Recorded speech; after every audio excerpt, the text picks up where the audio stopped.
Hello everyone, myself Muskan Sharma and welcome you to Easy Nursing Lectures. Hope you all are doing fine. So today we are continuing our respiratory system disorders. So आज की जो हमारी disease है उसका नाम है ARDS, Acute Respiratory Distress Syndrome. So before starting the video, do like this video and subscribe to my YouTube channel and hit the bell notification icon as well. So before any delay, let's start the video. So Acute Respiratory Distress Syndrome. Acute हमें क्या indicate करता है? Acute means of shorter duration. कोई भी चीज है and that is of shorter duration, कोई ज्यादा लॉन्ग नहीं है. रेस्पिरेटरी मतलब related to our respiratory system. Distress होना मतलब डाउनफॉल हो जाना, और सिंड्रोम इज लाइक कलेक्शन, मतलब काफी सारी चीजों का, काफी सारे फैक्टर्स को मिलाकर अगर कोई चीज हो रही है, ठीक है, मैनी फैक्टर्स और मैनी डिसीजेस, राइट. तो ये सारा हमारा कहलाता है एक्यूट रेस्पिरेटरी डिस्ट्रेस सिंड्रोम. हमें बिल्कुल भी कंफ्यूज नहीं होना. किससे हमें कंफ्यूज नहीं होना? आरडीएस से. वो रेस्पिरेटरी डिस्ट्रेस सिंड्रोम है जो कि प्रीटर्म बच्चों में देखा जाता है, ठीक है. जो प्रीटर्म बच्चे होते हैं, जो समय से पहले हो जाते हैं, उनमें एक बीमारी होती है रेस्पिरेटरी डिस्ट्रेस सिंड्रोम, ठीक है. उसमें क्या होता है? बेसिकली सरफेक्टेंट होता ही नहीं है. व्हाट इज सरफेक्टेंट हमें पता होना चाहिए. हमारी कम्प्लेक्स लिपिड और फॉस्फोलिपिड्स की लेयर होती है, जो हमारा जो एल्वेलाई होता है उसके सराउंडिंग पे प्रेजेंट होते हैं हमारे क्या? सरफेक्टेंट. तो सरफेक्टेंट क्या है? एक तो मतलब फ्रिक्शन से बचाता है और उसको एक्सपैंड करके रखता है, उसे श्रिंक नहीं होने देता एल्वेलाई को, और गैसियस एक्सचेंज प्रॉपरली हो वो मेक श्योर करता है. तो आरडीएस में क्या है? बच्चा टाइम से पहले आ गया, लंग्स मैच्योर हुए नहीं थे, सरफेक्टेंट अभी बना नहीं था, हेंस जो है वो कोलैप्स हो जाते हैं एल्वेलाई, और बच्चे की विद इन आवर भी ज्यादा बोल रही हूँ, शॉर्टर ड्यूरेशन में ही डेथ हो जाती है. वो अलग डिसीज है, वो आरडीएस है, वो सिंपल रेस्पिरेटरी डिस्ट्रेस सिंड्रोम है. यहाँ पे एक्यूट की बात हो रही है. एक्यूट आगे लग गया तो ये डिसीज ही चेंज होगी, एआरडीएस बन गई, ठीक है. सो अदर नेम्स की बात करें, that is shock lung syndrome भी बोलते हैं इसे, स्टिफ लंग डिसीज भी बोलते हैं इसे, हाइलिन मेम्ब्रेन डिसीज भी बोलते हैं. हाइलिन आगे हम देखेंगे स्टिफ लंग क्यों बोलते हैं या शॉक लंग क्यों बोलते हैं, हाइलिन मेम्ब्रेन क्यों बोलते हैं, क्योंकि इसका एक स्पेसिफिक कैरेक्टरिस्टिक है. हमें डायग्नोस्टिक इवैल्यूएशन के टाइम पे पता लगेगा, पिंक कलर की एक लाइन हमें दिखती है, ठीक है. सो पढ़ते आए. Acute respiratory distress syndrome is a lung injury. Lung की इंजरी है that happens when fluids build up in small air sacs alveoli in your lungs. कब होती है? जब लंग्स में जो एल्वेलाई है हमारे, उसके अंदर फ्लूइड बिल्डअप हो जाता है, तो अब कहलाता है एआरडीएस, ठीक है. फ्लूइड बिल्डअप से हमारे दिमाग में एक ही चीज आनी चाहिए कि मोस्ट इंपॉर्टेंट कॉजेटिव एजेंट या कॉज क्या होगा इसका? दैट इज निमोनिया, ठीक है, क्योंकि निमोनिया में भी फ्लूइड भरता है. तो same goes here. ARDS prevents your lungs from filling up with air. ARDS जब फ्लूइड भरेगा मतलब वहां हवा नहीं भरेगी और डेंजरसली लो ऑक्सीजन लेवल हो जाएगा बॉडी में, गैस एक्सचेंज हो गई नहीं, ठीक है. तो जिसकी वजह से हाइपोक्सिया लीड अप हो जाएगा, ठीक है. हाइपोक्सिया मतलब ऑक्सीजन की कमी हो जाएगी, राइट. कॉजेस की बात करें तो मेनली दो तरह के होते हैं, डायरेक्ट कॉज और इनडायरेक्ट कॉज. डायरेक्ट में हमारा निमोनिया मोस्ट इंपॉर्टेंट, ये सबसे इंपॉर्टेंट है. निमोनिया के 7 दिन के अंदर अंदर पेशेंट की डेथ भी हो सकती है due to ARDS, right. Aspiration, अगर वही फूड पाइप में जाने की बजाय खाना विंड पाइप में चले जाए, या कोई भी चीज विंड जो कि जानी फूड पाइप में चाहिए थी लेकिन विंड पाइप में चली जाए हमारे, तो वो एस्पिरेशन कहलाती है. वो भी एक इसका डायरेक्ट कॉज है.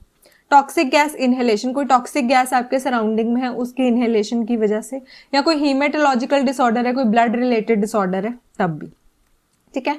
इनडायरेक्ट में बैक्टीरियल इन्फेक्शन होगी, वो बैक्टीरियल इन्फेक्शन आगे फिर कोई और दिक्कत करेगी, वो फिर आगे जाके एआरडीएस कॉज करेगा. कोई ट्रॉमा या एक्सीडेंट हुआ है उस कारण, कोई ड्रग इंजेक्शन ओवरडोज, कोई ड्रग की ओवरडोज होगी उस वजह से कॉन्शियसनेस में नहीं है तो एस्पिरेट कर जाएगा. तो मेटाबॉलिक डिसऑर्डर जैसे कि पेनक्रेटाइटिस हो गया, शॉक हो गया, ये भी हमारे क्या है? एआरडीएस कॉज करते हैं, ठीक है. पैथोफिजियोलॉजी की बात करें सो वेरी इजी. जैसे ये हमारा एल्वेलाई है, हमें पता है, ठीक है. एल्वेलाई और ये हमारी कैपिलरी, इन दोनों के बीच में हमारा गैसियस एक्सचेंज होता है, राइट, ठीक है. एक्यूट लंग इंजरी हुई, कोई भी लंग पे इंजरी हुई, ट्रॉमा हुआ, एक्सीडेंट हुआ, within 7 days. Why we are mentioning 7 days? Because the disease represents acute, ये बहुत जल्दी होती है, ठीक है। एक्टिवेशन ऑफ एल्वुलर मैक्रोफेजेस, जो एल्वुलाई में मैक्रोफेजेस हैं वो क्या हो जाएंगे, एक्टिवेट हो जाएंगे, ठीक है। रिलीज ऑफ मेडिएटर, मेडिएटर्स निकालेंगे, मेनली इंटरल्यूकिन 8 निकालते हैं, ठीक है, वो मेडिएटर्स निकालेंगे। मेडिएटर्स क्या करेंगे, परमिएबिलिटी बढ़ा देंगे, कैपिलरी की परमिएबिलिटी बढ़ा देंगे। अब वो क्या है, कैपिलर ज्यादा परमिएबल हो गया, वो ज्यादा से ज्यादा सामान एल्वुलाई में भेजना शुरू कर देगा। Alveolar flooding with loss of surfactant, surfactant loss हो जाएगा। एल्वुलाई फ्लडिंग, एल्वुलाई में काफी ज्यादा मेडिएटर्स वगैरह यहाँ चीजें आने लग जाएंगी, फ्लूइड वहां चला जाएगा, ठीक है। एल्वुलर कोलैप्स, एल्वुलाई कोलैप्स कर जाएगा, ठीक है, क्योंकि सर्फेक्टेंट रहा नहीं, ठीक है, तो जिसकी वजह से वर्क ऑफ ब्रीदिंग, बंदा ज्यादा सांस लेगा क्योंकि बॉडी को लगेगा अरे ऑक्सीजन क्यों नहीं आ रहा, ठीक है, तो वो इंक्रीज करेगा work of breathing. Alveolar hypoventilation, alveoli में हाइपोवेंटिलेशन हो जाएगी, वहां गैसियस एक्सचेंज हो नहीं रहा, and ultimately it will lead to hypoxaemia. सबसे पहली चीज हमें देखने को ARDS में मिलती है हाइपोक्सीमिया, ठीक है, जो कि हम पल्स ऑक्सीमीटर की हेल्प से इजीली आइडेंटिफाई कर सकते हैं पेशेंट्स में, राइट। तो ये थी पैथोफिजियोलॉजी। आगे चले स्टेजेस की बात करें। स्टेजेस 3 स्टेजेस होती हैं, exudative face, proliferative face and fibrotic face, ठीक है। सबसे पहले एक्सुडेटिव फेस की बात करें तो एक्सुडेट मतलब मेडिएटर्स रिलीज होंगे इसमें, ठीक है, वो ज्यादा से ज्यादा फिलिंग होगी चीज की, तो वही है इनिशियल इन्फ्लामेटरी फेस। सबसे पहला इन्फ्लामेटरी फेस यही होता है जो कि 72 घंटे 72 आवर्स इंजरी के अंदर अंदर हो जाता है, ठीक है। Characterise by release of cytokines और न्यूट्रोफिल्स, वही है साइटोकाइंस रिलीज होंगे, न्यूट्रोफिल्स रिलीज होंगे, क्योंकि उनको लगेगा कुछ ना कुछ दिक्कत है ना।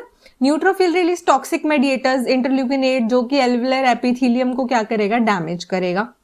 फ्लूइड बिल्ड्स अप, उसकी वजह से कैपिलरी परमिएबिलिटी बढ़ेगी तो फ्लूइड बिल्डअप होने लग जाएगा एल्वुलाई में, इंपेयरिंग गैस एक्सचेंज, जिसकी वजह से गैस एक्सचेंज होगा नहीं। तो ये 72 आवर्स के अंदर अंदर एक्सुडेटिव फेस चलेगा।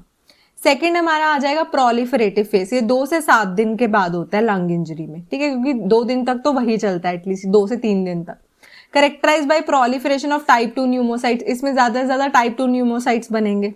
फेस ऑफ लंग रिपेयर, कुछ पेशेंट्स में अगर हमने टाइमली ट्रीटमेंट किया, टाइमली मैनेज कर लिया तो लंग वो क्या है, ये स्टेज वापसी आ जाएगी। जरूरी नहीं है कि सारे जो प्रोलिफरेटिव फेस में पेशेंट होते हैं वो 3rd स्टेज में जाएंगे, बल्कि ये हमारा लंग रिपेयर का फेस भी होता है। इसमें फाइब्रोटिक चेंजेस अर्ली होने लग जाते हैं, हीलिंग होने लग जाती है। लेकिन अगर हम टाइमली उस चीज को मैनेज नहीं करेंगे, सीवियर कंडीशन है, तो वो जो पेशेंट है वो फाइब्रोटिक स्टेज में चला जाएगा, जिसकी वजह से स्कार टिश्यू बन जाएगा लंग्स में। Prolong need for ventilation, patient को ज्यादा वेंटिलेशन पे रखना पड़ेगा क्योंकि वो खुद से गैस एक्सचेंज नहीं कर पा रहा है ढंग से। Potentially leading to chronic lung damage, और लंबे टाइम तक का लंग डैमेज पेशेंट को हो सकता है अगर वो फाइब्रोटिक स्टेज में चला जाता है, ठीक है। साइन एंड सिम्टम्स की बात करें, डिज्निया, सांस लेने में दिक्कत आएगी, लेबर्ड ब्रीदिंग, ठीक है, बहुत बहुत डीपली वो सांस लेगा, ठीक है, और ऐसे अड़ अड़ के सांस लेगा, ठीक है। फास्ट हार्ट रेट हो जाएगा। हाइपोक्सीमिया हम पीछे पढ़ ही चुके हैं। वीजिंग साउंड सुनेगी हमें लंग्स में, खांसी आएगी, और साइनोसिस, क्योंकि हाइपोक्सीमिया है, ठीक है, ब्लड में ऑक्सीजन है नहीं, तो साइनोसिस हो जाएगा, ब्लूइश डिस्कलरेशन हो जाएगी एक्सट्रीमिटीज की और अदर ऑर्गन्स की, है ना, तो वो भी डिटेक्ट कर सकते हैं। डायग्नोस्टिक एवेल्युएशन में वही फिजिकल एग्जामिनेशन से पता लग जाएगा पेशेंट के। चेस्ट एक्सरे पे हम देख सकते हैं, ठीक है, ब्लड में ऑक्सीजन का लेवल पल्स ऑक्सीमीटर की हेल्प से चेक कर सकते हैं, ठीक है, ईकेजी कर सकते हैं, ब्रेन में ऑक्सीजन कितनी जा रही है कितनी नहीं जा रही है, सीटी स्कैन कर सकते हैं, और कल्चर भी कर सकते हैं निमोनिया वगैरह के केस में, ठीक है। मैनेजमेंट क्या है, कैसे मैनेज करेंगे, रिकॉग्नाइज एंड असेस ARDS, पहले तो हमें रिकॉग्नाइज करना है और असेस करना है। साइन एंड सिम्टम देखेंगे, शॉर्टनेस ऑफ ब्रेथ है, लेबर्ड ब्रीदिंग है, लो ऑक्सीजन है, हाइपोक्सीमिया। अर्ली रिकॉग्निशन, जल्दी से जल्दी रिकॉग्नाइज करेंगे ताकि 3rd स्टेज तक ना पेशेंट पहुंचे। अर्ली रिकॉग्नाइज करेंगे, और इंटरवेंशन क्रूशियल है ताकि आउटकम बेटर हो पेशेंट का, ठीक है। Assessment, nurse plays a very vital role in assessing the patient respiratory status, क्योंकि वो oxygen saturation level time to time monitor करेगी, ब्रेथ साउंड असेस करेगी, रेस्पिरेटरी रेट चेक करेगी पेशेंट का, तो उस अकॉर्डिंग वो क्या है, रिकॉग्नाइज करेगी। एयरवे मैनेजमेंट करेंगे। Intubate and mechanical ventilation, patient जिनको ARDS की दिक्कत है उनको इंट्यूबेट ही करना पड़ता है, ट्यूब ही डालनी पड़ती है, एंड मैकेनिकल वेंटिलेशन पे रखना पड़ता है ऑक्सीजनेशन इंप्रूव करने के लिए, क्योंकि काफी हाई लेवल तक ड्रॉप हो जाता है ऑक्सीजन इसमें, ठीक है। वेंटिलेटर मैनेजमेंट, नर्स ही रिस्पॉन्सिबल है मैनेज करने के लिए वेंटिलेटर की क्या सेटिंग्स रखनी है, टाइडल वॉल्यूम कितनी रखी है, रेस्पिरेटरी रेट क्या है, पीप कितनी है, पॉजिटिव एंड एक्सपायरेटरी प्रेशर होता है।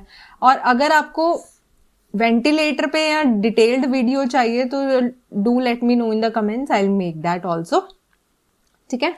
ऑक्सीजनेशन स्ट्रैटेजीज में ऑक्सीजन थेरेपी सप्लीमेंटल, ऊपर से ही ऑक्सीजन देंगे हम, प्राइमरी ट्रीटमेंट है, सबसे पहला यही ट्रीटमेंट है कि ऑक्सीजन पे लगाना है पेशेंट को। ठीक है, क्योंकि हमें उसके ऑक्सीजन लेवल इंप्रूव करने हैं। प्रोन पोजीशन, उल्टा लिटा सकते हैं, lying face down, can improve oxygenation specially in patient with severe RDS के केस में। हाई फ्लो नेजल ऑक्सीजन भी दे सकते हैं नेजल कैनुला के थ्रू। ठीक है, और मतलब ताकि इंट्यूबेशन की नीड ना पड़े अगर पेशेंट को उसी से ही ठीक हो रहा है तो। फ्लूइड मैनेजमेंट, फ्लूइड चढ़ा देंगे ताकि मतलब वही कंजर्वेटिव रखना है, ज्यादा भी नहीं चढ़ाना, क्योंकि फ्लूइड ओवरलोड ही हमें प्रिवेंट करना है, और लंग पे कम से कम प्रेशर, क्योंकि ऑलरेडी लंग्स में पानी भरा हुआ है। ठीक है, ये फार्माकोलॉजिकल इंटरवेंशन में हम क्या है, न्यूरोमस्कुलर ब्लॉकिंग एजेंट NMBS दे सकते हैं ताकि वेंटिलेटर डिस्क्रोनी से बचे और मतलब मैकेनिकल वेंटिलेशन अच्छी हो और पेशेंट पे ज्यादा ऑक्सीजनेशन हो। ठीक है, कॉर्टिकोस्टेरॉइड्स दे सकते हैं ताकि इन्फ्लेमेशन कम हो। हेपरिन दे सकते हैं। ठीक है, वो किस लिए देते हैं, पल्मोनरी एम्बोलिज्म ना हो। पल्मोनरी एम्बोलिज्म हम नेक्स्ट वीडियो में डिस्कस करेंगे डिटेल में क्या होता है। ठीक है, so that is all about today's video. Hope आपको समझ आ गया हो। अगर आपको कोई भी डाउट है तो आप कमेंट करके पूछ सकते हैं। See you in the next video, till then bye bye.